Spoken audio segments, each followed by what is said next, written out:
Hi book fans, I am just going through some reviews and these are books I've read for other people. And this one is review 40 of over 300 and it's Mudflap. Book 1 by J. Alden Bailey.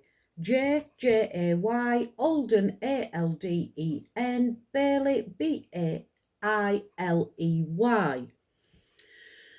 So here's my review. We'd better open this one with the description of a mudflap. The author describes it far better in the book. Mudflap is somebody who goes out of his way to help others. Coming out of the review for a minute, that's a laugh. However, only to be thrown under the bus. This author loves to play the victim. However, he refuses to lie down and be driven over, so he clings to the mudflap for the ride. I think the author was aiming for relatable, and it is. Everybody can identify with sibling rivalry, schoolyard bullying, the pain and joy of being a kid. Later, the same experiences transpose into adult life, but they're ramped up to big boy disputes. This is a story about hard work, struggle, success, knockbacks and success again. We follow the life of one ordinary man living between Maine and Connecticut, a tree feller and woodsman by trade. He makes good, loses it to divorce and debt and makes good again. We are the voyeur standing outside and looking in through the window. However, to get to that window, you need a boat or a robust front crawl. This is a very American phenomenon, but along with lake living, it's a thing to buy an island on one of the big lakes. For a Brit living in Hicksville, in a Hicksville town in the north of England, it's fascinating. We follow the author's struggles as he buys not one, but 2 islands and builds his home, and he has his townhouse to fall back on in the winter. The islands belong to him, no neighbours. He's the king of his own island to govern and protect. In England, we can relate it to a man's home being his castle. I love coincidence. And because we've been binging Tim Roth, we watched a film called October Gale the other night. Okay, it was set in Calgary, Canada, but the premise is the same. There are 6 lakes around Calgary, all with viable islands for people to put a summer house on. Purely because I was halfway through Mudflap, it brought the majesty and beauty of this lifestyle home to me.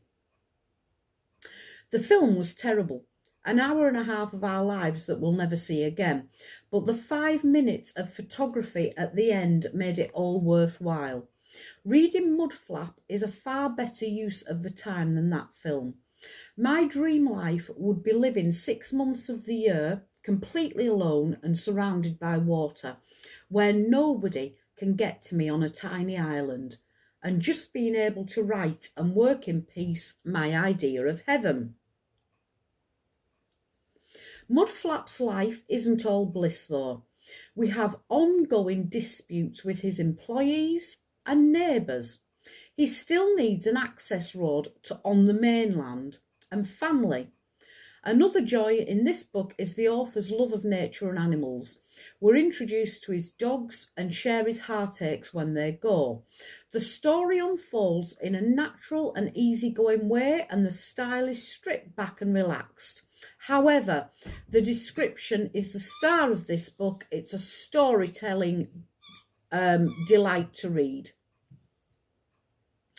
Every chapter starts with a Mudflap's proverb or gem of wisdom, and he signs off with his signature over and out.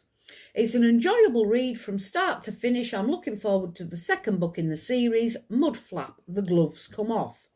A brilliant read. Katherine Black, over and out. So that's my review.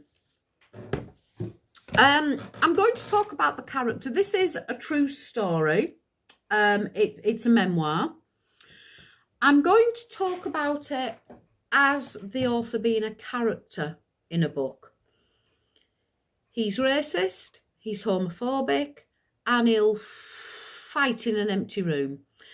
The author goes head to head with anybody that he comes into contact with. And the book is one catalogued argument and fight after another. However, the island living is fascinating. The description is good. Getting out there, his struggles with buying the land and property ownership and everything. It's not a bad book. I don't like the character.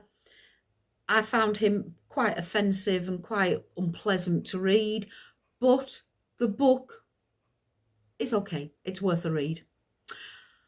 On all the usual outlets, nice chat.